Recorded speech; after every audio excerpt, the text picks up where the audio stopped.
गुजारिश करूंगा माननीय मुख्यमंत्री महोदय से वो जनसंवाद कार्यक्रम में अपने उद्गार कर हमें आशीर्वचनों से अनुग्रहित करें। एक बार जोरदार ताली।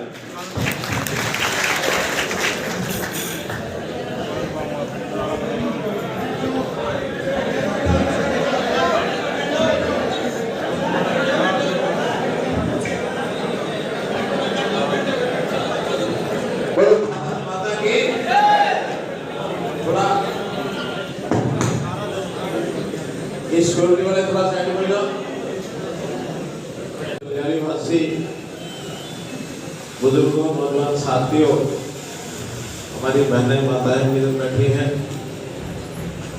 आज का कार्यक्रम एक विशेष प्रकार का एक कार्यक्रम हमने आयोजन किया जिसका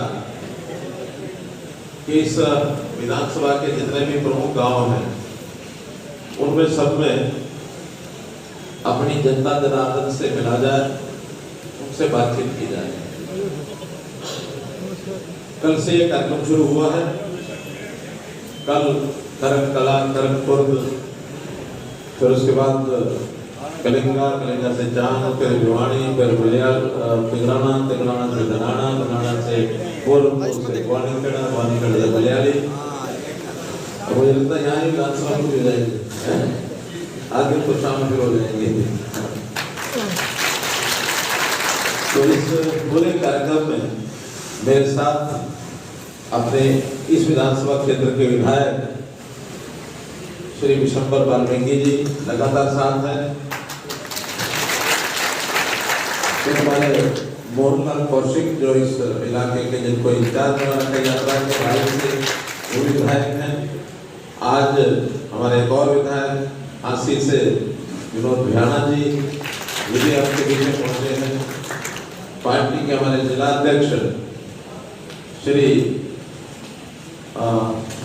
शंकर धोपड़ जी और पूर्व जिला अध्यक्ष, इससे पहले जो जिला अध्यक्ष थे राम भानिया जी, और वो कार्यकर्ता हमारे सब साथ ही हैं।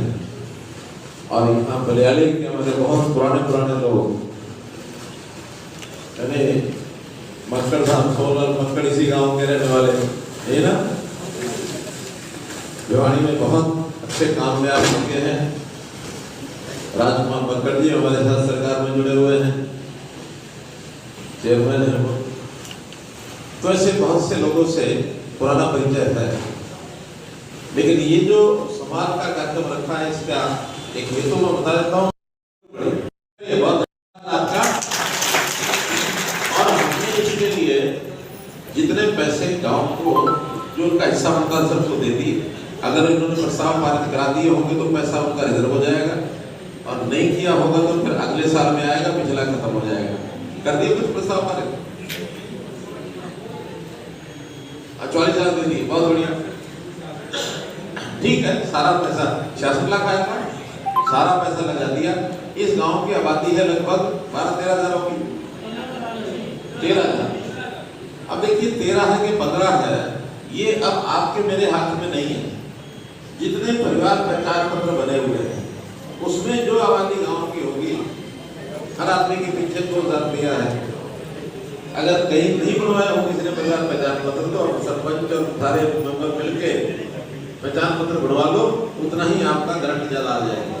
और फर्जी बढ़ नहीं सकते कि जो है वो बढ़ेगा। पड़ोस वाले को भी यहाँ ला के नहीं बना सकते। वानीखेड़ा में कोई चला गया यहाँ का आदमी, या मानो भिवानी में चले गए हमारे सोनलाल जी मक्कड़, तो या तो वहां बनवाएंगे या यहाँ बनवाएंगे, दो जगह नहीं बढ़ सकते, ठीक है ना। तो जहाँ का भला चाहिए वहाँ अपने आप को रजिस्टर, उसी हिसाब से ग्रांट मिलेगी। अगर 13,000 मान लेता हूँ तो यहाँ कम से कम 2.5 करोड़ रुपया और अगले साल में जरूर आएगा। तुम्हारा पंचायत, इस पंचायत के अलावा भी और कब्जे भी करने के लिए सरकार देगी।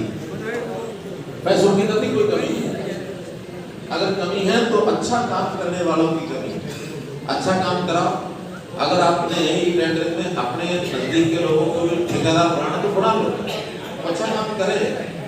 सब तरफ काम होने, छोटे बड़े सब काम होने। एक तो हमने ये काम किया है, दूसरा सिस्टम अच्छे बनाए हैं पिछले 3 साल में कि सिस्टम में बदलाव करो, लोगों को सुखी करो। ये जो समस्याएं आती है कि हर आदमी अपना कागज लेके दौड़ पड़ता है, कहीं डीसी ऑफिस में जाता है, कहीं सब डिवीजन में जाता है, कहीं तहसील में जाता है, कहीं चंडीगढ़ में जाता है।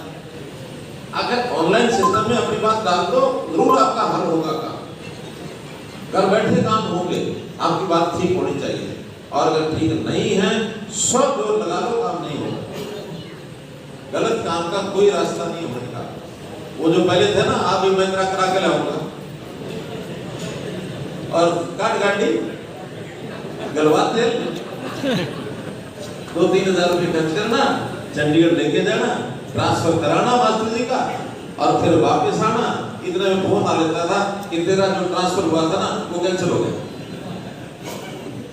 अब किसी टीचर को, किसी कर्मचारी को ट्रांसफर के लिए भागने दौड़ने की जरूरत नहीं है। जो ऑनलाइन हो गया, अपने आप फॉर्म भर दो, घर के नजदीक जितना तुम्हारी सीनियरिटी है उतना नजदीक पहुंच जाओ। जो बुजुर्ग आदमी हैं या महिलाएं हैं या जिनको लगता है कि इनको घर में जरूर नजदीक भेजना ही है, उनको नंबर ज्यादा मिलते हैं उसमें, और जिसके ज्यादा नंबर होंगे उतना घर के नजदीक को पहुंचेगा। या कोई अध्यापक बैठे हैं, मास्टर टीचर, सरकारी तो नहीं होगा, या कोई सरकारी टीचर।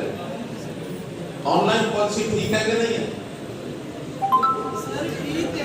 ठीक है, लेकिन आपको अपना मनचाही जगह नहीं मिली होगी अभी, क्योंकि आपकी उम्र थोड़ी है। सर मेरे हस्बैंड एक्सपायर हो गए साल पहले, और मैं डेपुटेशन के लिए सर आप फिर से आए। जब नहीं, अब ठीक है, वो एक नई परिस्थिति है, यानी हस्बैंड की डेथ हुई तो उनको विधवा के नाते अलग से जो हम उनकी देंगे नंबर, वो देख करके इनको नजदीक लाएंगे, ठीक है ना। अगले साल में आपको इसका बेनिफिट मिलेगा। इसलिए हमने सबको उम्र के हिसाब से, जितना बुजुर्ग ज्यादा हो गया उतना उसको ज्यादा सीनियरिटी दे दी कि वो जहाँ जाना चाहता है अपने गांव के नजदीक, अपने शहर के नजदीक, वहीं वो पहुंच जाए।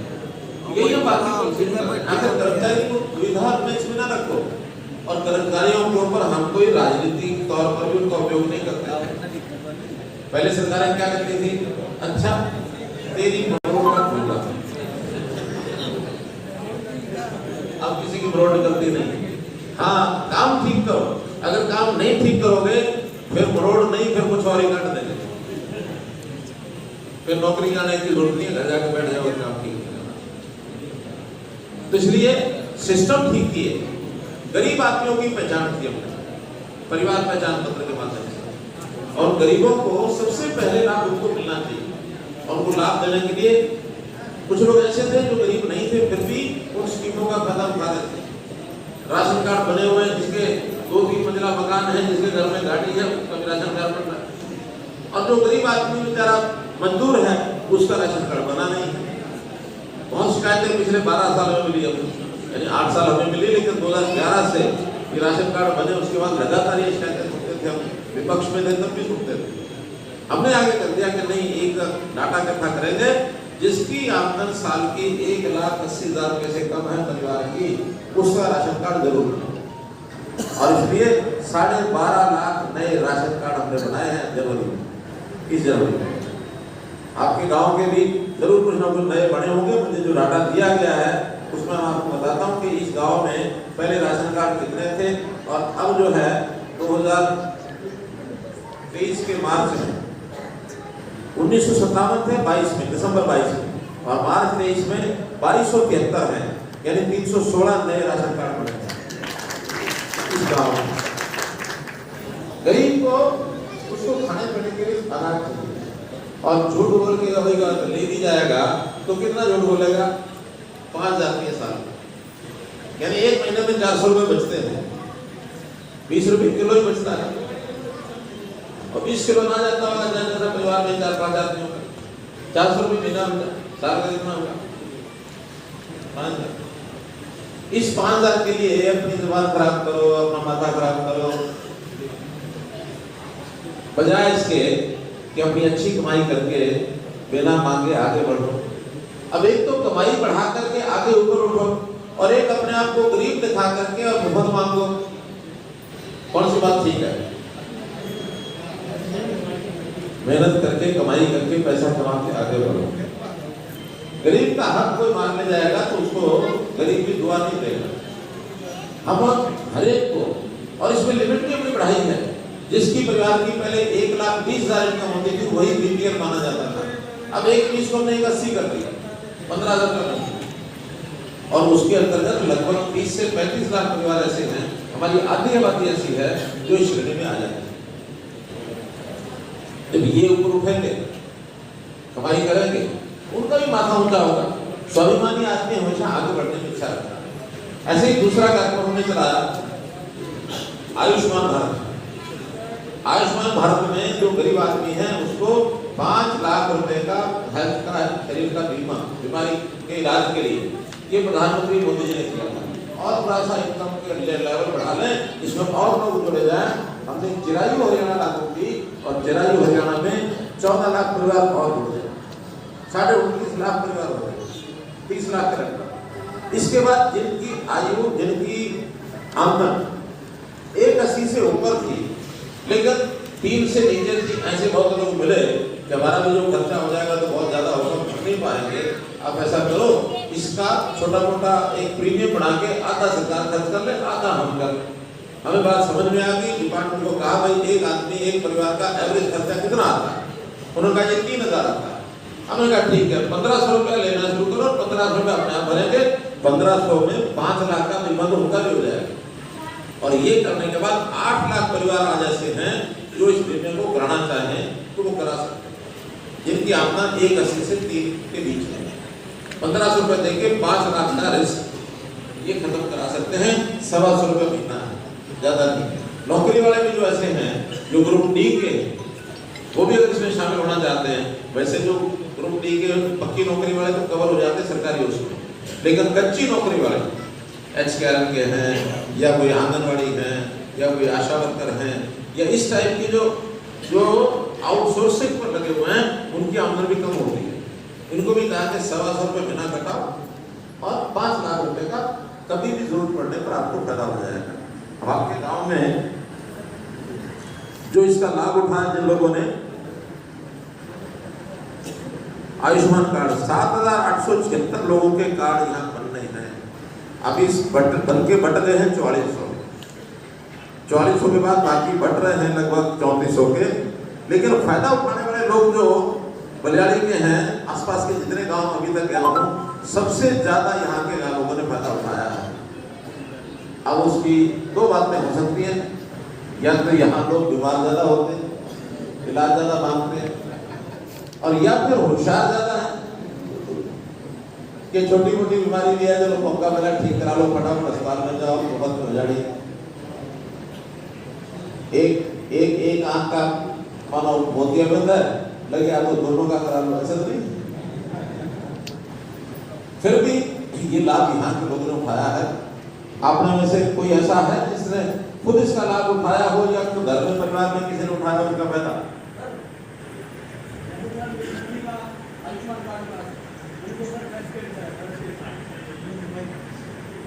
तो सर उनको ब्रेस्ट कैंसर है 3rd स्टेज का, तो हमारा नया आयुष्मान लिस्ट में नाम आया था सर।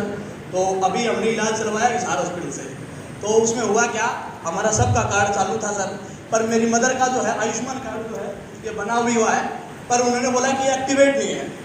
तो इसका सारा का सारा जो खर्च है सर, मैंने खुद ने पे किया कर्ज लेकर के, करीब करीब सर 2-3 लाख रुपए। ये आपकी शिकायत है ये तो? हाँ जी, हाँ जी। तो आप ये शिकायत हमको बताओ कि अगर एक्टिवेट नहीं हुआ तो क्यों नहीं हुआ? वो सर मैंने यहाँ पर आपके ट्विटर पे भी डाला सर, सिविल हॉस्पिटल पे डाल दिया। अब आप दे दो, इसकी कॉपी दे दो हमको, और मैं पता कराऊंगा। आखिर एक्टिवेट होने का मतलब नहीं है, जो लिस्ट में एक बार आ गया वो उसका पैसा वो नहीं लेगा। लिस्ट में नाम है सर वो। हाँ तो आप दे दो, और क्या उसका हल निकलेगा अभी तो नहीं बताऊंगा, लेकिन जब हल निकलेगा तब आपको बताएंगे। जिस किसी को फायदा हुआ है, कोई अस्पताल में लाभ उठाया है, ऐसा कोई और है? क्योंकि 385 लोगों को लाभ मिला है, या तो परिवार में कोई सदस्य रहा होगा, या हम किसी को जानते हैं, हमारा पड़ोसी किसी ने फायदा उठाया, वरना मैं 385 के नाम भेजूंगा आपके सरपंच को कि 385 कौन है। सदानंद जी, आपको पता है कुछ लोगों का लाभ हुआ है? कोई नाम बता सकते हैं गाँव की? लिस्ट ना सी जिनको हुआ उनके नाम बता दो, 2-4 के।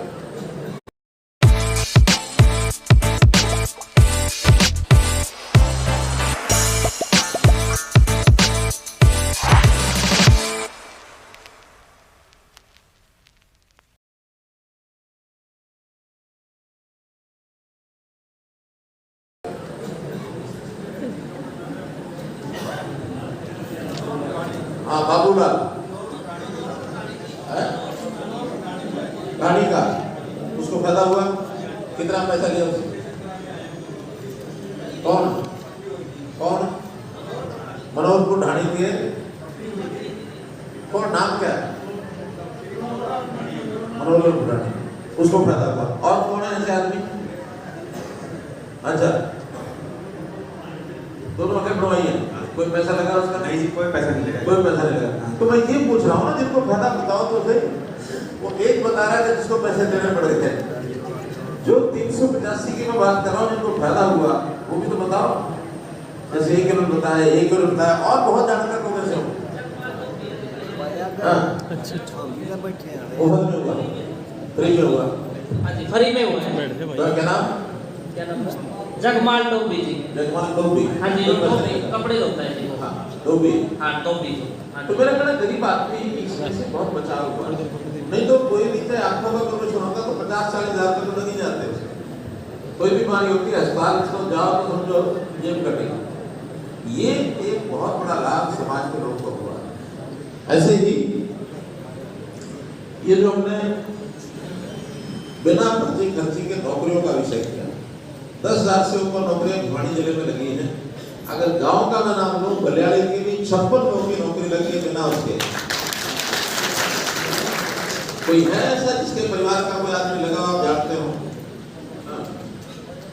आपको पता है, आप बताओ कौन? गुड आफ्टरनून सर, मेरा रियल भतीजा लगा है जी, कमांडो पुलिस। अच्छा। और वो भाई यहाँ मौजूद नहीं है, बिल्कुल जमींदार है सर, उसने कभी स्कूल का भी मुंह नहीं देखा हुआ। अच्छा। और वो बगैर पैसे के लगा हुआ है। और उन्होंने मेरे से ये भी कहा था भाई कुछ पैसे देने, उनको ये बोला था भाई पैसा नहीं देना, एक भी नौकरी आपकी पक्की लगी। उसकी ट्रेनिंग पूरी हो गई। कोई आना पाई लगा? नहीं, बिल्कुल नहीं लगे सर। लगा तो बता दो। नहीं लगे सर। लगूंगा काम। Thank you sir. हाँ कौन बताओ? सर मेरी 2 सिस्टर लगी हैं गवर्नमेंट जॉब। अच्छा। एक तो बड़ी सिस्टर, उसको तो 2 जॉब मिली थी। एक तो मेवात में फिजिक्स साइंस और अब वो हरियाणा में मैथ लेक्चरर है। अच्छा। और एक छोटे वाले डी ग्रुप में, वो वैसे तैयारी कर रही है SCS की। अभी उनको डी ग्रुप में जॉब मिल गया 2.5 साल। मिल गया? हाँ वैसे तैयारी कर रही है SCS की। वो तो अलग बात है, होशियारों की बिना पैसे के। हमारे यहाँ SCS के तहसीलदार लेवल के, BDPO लेवल के भी 100 से ऊपर लोग लगे। अभी कल मुझे एक वहाँ मिले थे, कहाँ चांद में, उनका अपना परिवार का बच्चा बेटा है, SCS लगा, यानी यही इसी इलाके में।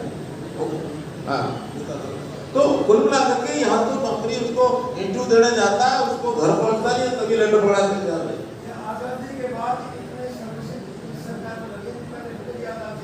पहले कभी नहीं लगी तो है, लेकिन कुछ लोगों को मिलती थी, बाकियों को नहीं मिलती थी। आज मुख्यमंत्री महोदय जी, मेरी बेटी लगी है रोहतक PGI में नर्सिंग होती है। मैं गरीब परिवार से हूँ, आज रोहतक PGI में नर्सिंग होकर की सेवा दे रही है मेरी बेटी। आपका बहुत बहुत धन्यवाद। बहुत अच्छा। किसी की वो तो बता दी है। तो कुल 56 लोग हैं जिनकी नौकरी लगी है। ये व्यवस्था के परिवर्तन की हमने काम किए। अब व्यवस्था परिवर्तन में लोगों को। हेलो, नमस्कार मुख्यमंत्री महोदय जी। हमारी एक सागवान गली है जी, उसमें 12 बच्चे मेरिट आधार पर लगे, जिसमें डॉक्टर, एक गली में 12 बच्चे, जिसमें डॉक्टर, इंस्पेक्टर और मैनेजर जैसी महत्वपूर्ण पदों पर लगे हैं। वो बच्चे पढ़ाई करने कहाँ जाते थे? वो जी उन्होंने कोचिंग ली थी। उस कोचिंग का सेंटर का नाम बाकियों को बता दो। कितना के बच्चे मुखर्जी का सबसे एक ही गली से लगे जी मेरिट आधार पर। बहुत बढ़िया, आपको और आपके गली के सब लोगों को बहुत बहुत बधाई। मेरा इतना कहना है कि हमारे ये व्यवस्था परिवर्तन के काम है। किसानों के लिए बहुत काम किए। पहले फर्द लेने जाते थे, पटवारी कुछ भी जेल से निकलवा लेता था। अब पटवारी फर्द लेने के लिए तो पैसा लगता है। अरे सरपंच साहब, आप बताते नहीं।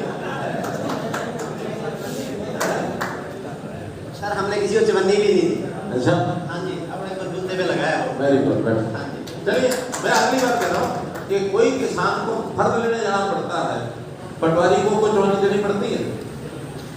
आप किसान है ना, किसान कौन कौन है? सारे किसान हैं। तो किसी ने फर्द ली थी अभी दिनों में? ठीक है, कैसे ली? कुछ नहीं लगा, सरकारी लगा, सरकारी फीस लग रही है। देखिए, उसके अलावा पहले और अब तो फर्द लेने के लिए आपको किसी ऑफिस में नहीं जाना, पैसे जमा कराओ और अपनी फर्द जो है कंप्यूटर में से निकालो। अब किसी ने साइन भी नहीं कराना, वरना तो साइन करने के भी पैसे ले लेते हो। तो मेरा कहने का मतलब ये है कि ये सारे काम लोगों को सुखी करने के लिए नहीं किए। आज से 8 साल पहले का और आज का अब तुलना करो। जो नौजवान बच्चे हैं शायद उनको तो तुलना नहीं कर पाएंगे, उस समय स्कूल में पढ़ते थे, आज नौजवान हो गए। लेकिन जो बड़ी आयु के, जो कम से कम 25-30 साल की उम्र का है, 30 साल से ऊपर वाले सब लोग उस समय के आज के सिस्टम को तुलना कर सकते हैं। हमें तुलना करनी है, लोगों को बताना है।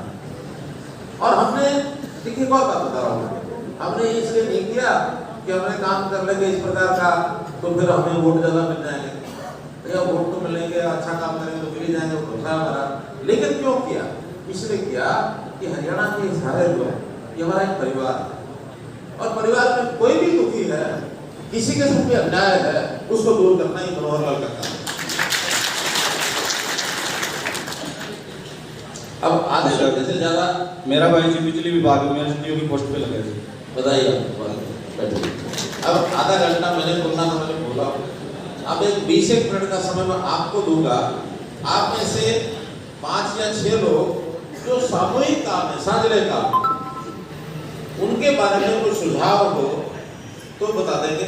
कोई अपनी व्यक्तिगत समस्या भी ना बताए, व्यक्तिगत समस्या लिख करके आपका कागज आप लाए होंगे तो जाने से पहले मैं आपसे ले लूंगा, बैठ जाओ, जाने से पहले ले लूंगा। और फिर उसके बाद उसका हमारे जो अधिकारी हैं, कर्मचारी या हमारे जो स्टाफ के लोग हैं, एक एक कागज को पढ़ेंगे और आपकी समस्या का हल करने का भरपूर कोशिश करेंगे जो होने वाला है। लेकिन इस इलाके के, गांव के, पूरे इलाके के कोई सामूहिक साझले काम, कोई सुझाव, आज मुझे एक पत्रकार कह रहा था, कहने लगे कि आप तो कमाल करते हो, गांव के लोग सुझाव पूछते हो और कोई सुझाव अच्छा लग जाए आप वहीं लागू करा देते हो। कल मैंने 2 सुझाव लागू कराए, बता देता हूँ। एक सुझाव ये था कि जो पुलिस गाड़ियां ऑक्शन करती है, ऑक्शन नहीं करती, गाड़ियां जो पुरानी हैं ये बेचती है और वहीं जिले में बेचती है, वहीं का एसपी डीसी वो बेचता है और बोली लगा कर बेचता है, या 4 लोगों को बुलाया, मन में जिसको आया उसको बुलाया, जिसको देंगे उसको दे दी। उसने जवाब दिया कि ये ऑनलाइन होना चाहिए, क्योंकि पता ही नहीं लगता कौन सी गाड़ी कितने में कौन ले गया। अब पुलिस ने तो जो उस गाड़ी से जान छुड़ानी होती है, कोई इतने किलोमीटर चलती होती है, अच्छी भी हो तब भी उनके खाते में है कि इसके बाद वो चला नहीं सकते। अच्छी गाड़ियां भी मिलजुल करके थोड़े बहुत पैसे में बेची और दस्तखत कराए, रजिस्टर पूरा कर लिया। वो बोले ऑनलाइन कर दो, ज्यादा पैसे मिलेंगे और कोई भी लेने वाला उसको पता ले जाएगा। मैंने तुरंत आदेश दिए कि अब आगे से गाड़ियां मैनुअली नहीं बेचेंगे और जो है वहीं पर ऑनलाइन करके दिखा देंगे जिसको वीडियो लेंगे। कल एक दूसरा सुझाव आया, माइनर की मोरी जो होती है उसमें सॉकेट लगती है और सॉकेट जो है उसको नहर की तरफ वहां लगाते हैं ताकि वहां से पानी उतना ही जाए जितना सॉकेट की मोरी है।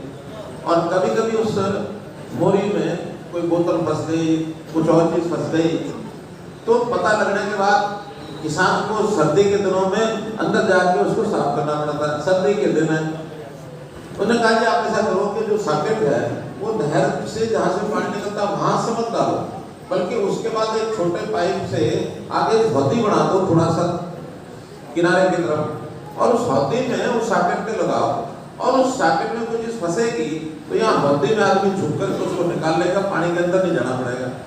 मैंने तुरंत इंजीनियर को कहा, चीफ इंजीनियर को जो एग्जीक्यूटिव इंजीनियर एक्शन था, मैंने कहा इनका सुझाव अच्छा लग रहा है, 1 महीने में बना के प्रयोग करके दिखाओ ये सुझाव ठीक है क्या नहीं। अब इसमें क्या गड़बड़ है? वो है गड़बड़।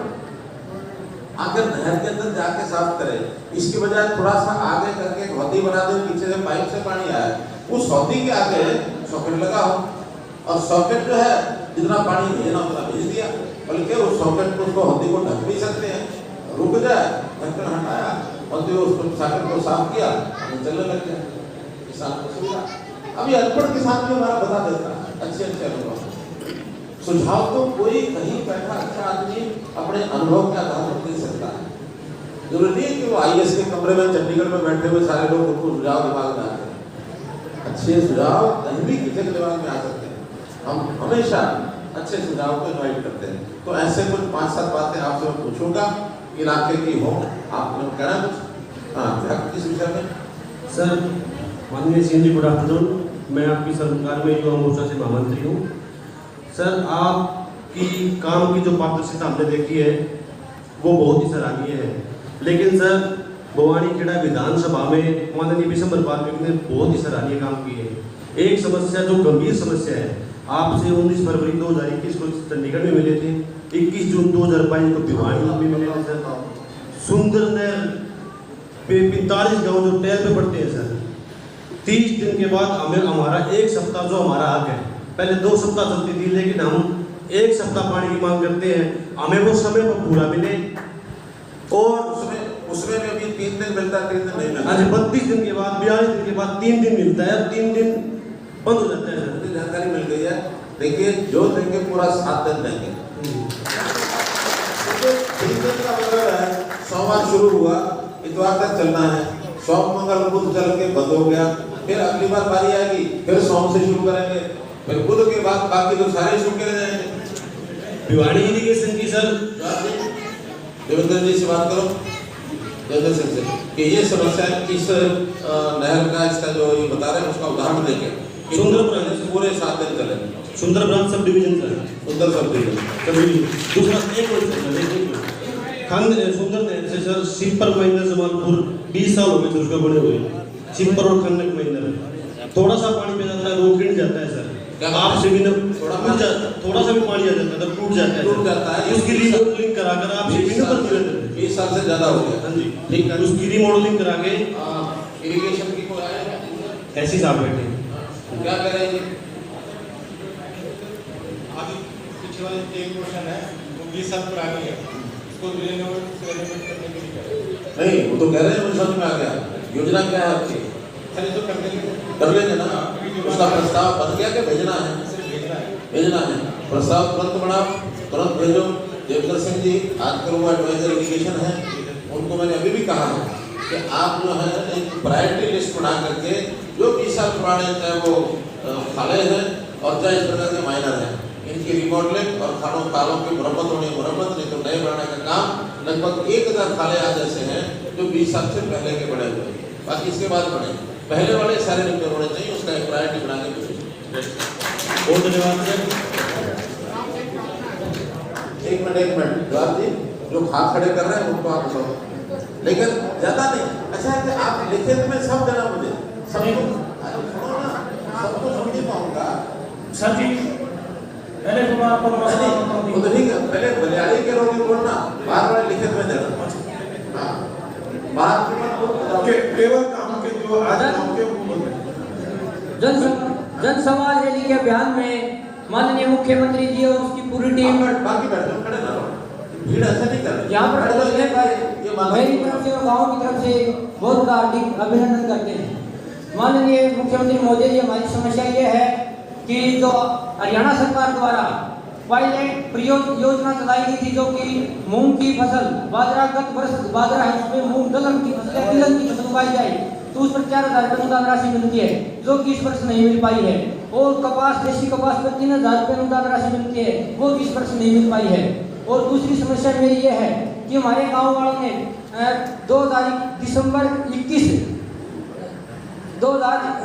वर्ष 2021 में फसल का प्रधानमंत्री फसल बीमा योजना के तहत ग्रामीण बैंक बलियाड़ी से बीमा करवाया था, गेहूं और सरसों का।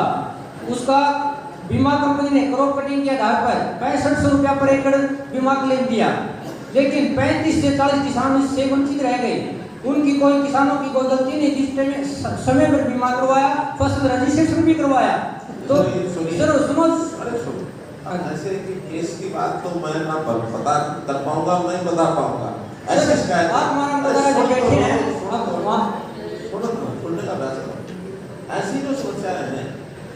के साथ कोई कमी रह गई, अन्याय हो गया, उसका सोल्यूशन हल हुआ नहीं है, वो अगर लिखित आप मुझे देंगे तो मैं कुछ ना कुछ हल निकाल के आपको भिजवा दूंगा। मैं कोई जवाब नहीं दे पाऊंगा इसका, आप लिखो और लेके बढ़ो। सर आपने सीएम मीटिंग लगाई बड़ी बात है, मैं आप कह रहा हूँ ना। अगली नमस्कार महोदय, आपके नेतृत्व में और माननीय विधायक जी के नेतृत्व में बहुत ही विकास कार्य गांव में हुए, पूरे प्रदेश में हुए, लेकिन हमारे गांव की जो समस्या है, करीब 1000 से 1200 की आबादी वाला मेरा राजपूत समाज जो पिछले 10 साल से मांग कर रहे हैं गांव में एक सामाजिक कार्यक्रमों के लिए महाराणा प्रताप कम्युनिटी सेंटर का निर्माण हो। इसके लिए कई बार विधायक जी से भी हम मिल चुके हैं और आपसे भी अनुरोध है उसके भवन निर्माण की राशि आप हमारे को प्रदान करने का ऐसा करो, ये जो है ना भवन, इसके बाद सभी महापुरुषों के स्टैचू लगवा दो, सबका भवन बन जाएगा। हमारे पास जगह है मुख्यमंत्री जी, और आप कितने धर्मशाला और कितने सामुदायिक केंद्र विद्यालय में हैं? मैं रामोपुरा से हूँ, इसके साथ जो अलग पंचायत है मैं उसका हूँ। अच्छा, मैंने कहा यहाँ तो काफी भवन बने हुए हैं। एक भी कम्युनिटी सेंटर हमारे गांव में नहीं है और एक खुशी हेलो हेलो नमस्कार जी, मैं जी विकलांग आदमी हूँ, दोनों कटे हुए 21 साल हो गए, मेरे को कोई भी सुविधा नहीं मिलती, सिर्फ पेंशन मिल रही थी। पेंशन मिल रही है। आपने कहीं कोई नौकरी के लिए कहीं अप्लाई किया है? नहीं किया। फिर अप्लाई तो करते ना, पढ़ाई लिखाई कहाँ तक हुई है? 7वीं पास थी। 7वीं, तो इसलिए आपको क्वालिफिकेशन के हिसाब से भी काम ऐसा कोई मिल नहीं पाएगा जिससे आप, चलिए कोई और विशेष काम देखते हैं, कहीं प्राइवेट जॉब या कुछ और। इसी साथ इनको कोई डीसी रेट पर स्पेशल कहीं जो बैठ के काम कर सकते हो, केवल बोलने का, टेलीफोन सुनने का, कुछ और ऐसा कोई ट्रेनिंग कराते और इनका परिवार का गुजारा चल रहा है। आदरणीय मुख्यमंत्री साहब, बिडारी गांव के अंदर बेसहारा गांव के लिए गौशाला बनाई हुई है और जो बड़ी अच्छी चल रही है, सारी गाँव हम ले लेते हैं। पहले तो मैं आपको बधाई देना चाहता हूँ कि इस दफा जो 40 करोड़ का बजट था, आपने 400 करोड़ दे दिया। गाँव की तरफ से आपका धन्यवाद किया जाता है। दूसरा आपका धन्यवाद किया जाता है, सन 1966 में हरियाणा बना और सिखों को उनके गुरुद्वारों को संभाल की सेवा नहीं मिली, वो आपने दिलाकर बहुत बड़ा अच्छा कार्य किया है, आपका धन्यवाद किया जाता है। तीसरा, आपने इस गांव में दास को ये सेवा देकर जो कार्य किया है, हम उसका धन्यवाद करते हैं। दूसरी बात ये है कि जितनी गौशालाएं हैं वो इस टाइम आर्थिक तंगी से गुजर रही है, क्योंकि चारा हो गया 3-4 गुना महंगा। इसलिए आपसे विनती है कि जो चारे की राशि 600 प्रति गाय है, वो जिस प्रकार से आपने 10 गुना ये बजट बढ़ाया है, इसी प्रकार से चारे की राशि बढ़ाई जाए। और हमारे गांव को भी हमने पैसा बहुत इकट्ठा किया सर, लेकिन थोड़ी कमी है, कुछ हमारी गौशाला को भी आप जानते हैं। जो गौशालाएं बेसहारा, जो गौशालाएं बेसहारा जो पशुधन है उनको ज्यादा रखेगा, उनको ग्रांट ज्यादा मिलेगी। बस दुधारू पशु वाले जो है अपना दूध से कुछ न कुछ क्षतिपूर्ति कर सकते हैं, ठीक है। इसलिए आपका सुझाव ठीक है। हमारे सुनो यहाँ एक ये माता इनको ये कई बार खड़ी होती है, बता दे। हाँ, मकान नहीं है, अच्छा ठीक है। अभी परिवार में और कौन है? अलग अकेली रहती है, अच्छा, बच्चों ने अलग कर दिया, ठीक है।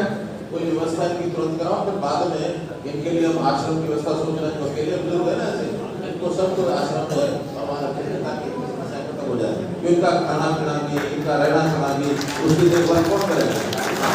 करते हैं सब। मुख्यमंत्री जैसा कि आपको विदित है, बलियाड़ी 13,000 पॉपुलेशन का गांव है जी। हमारे गांव में किसी भी तरह की हॉस्पिटल सुविधा नहीं है, ना कोई पीएचसी सेंटर है, ना कोई सीएचसी सेंटर है। किसी भी तरह की डिलीवरी के लिए, कोई बीमारी के लिए तो हिसार जाना पड़ता है या तो वहीं जाना पड़ता है। अभी कोई डिस्पेंसरी लेवल है कुछ? नहीं जी, कुछ नहीं डिस्पेंसरी कौन है अपने यहाँ? ऐसा कौन सीएमओ है?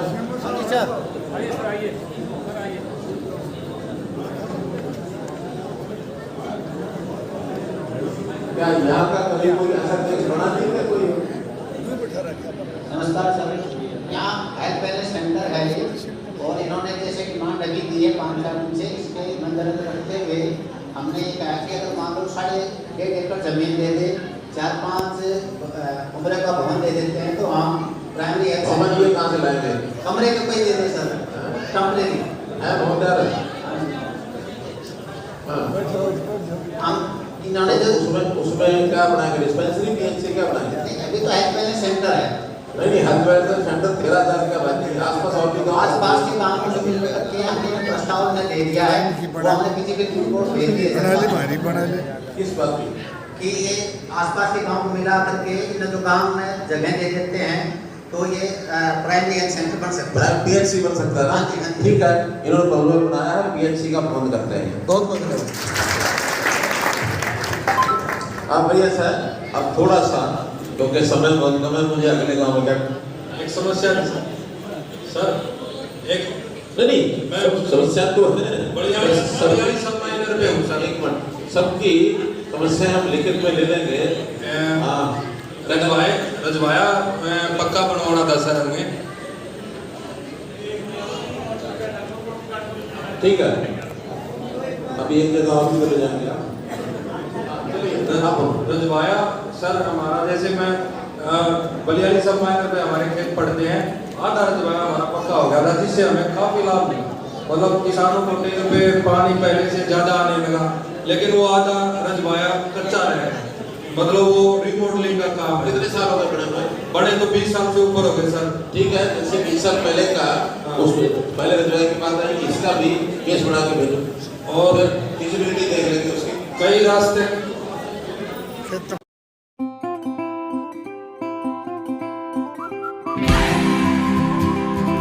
Hey, that looks new.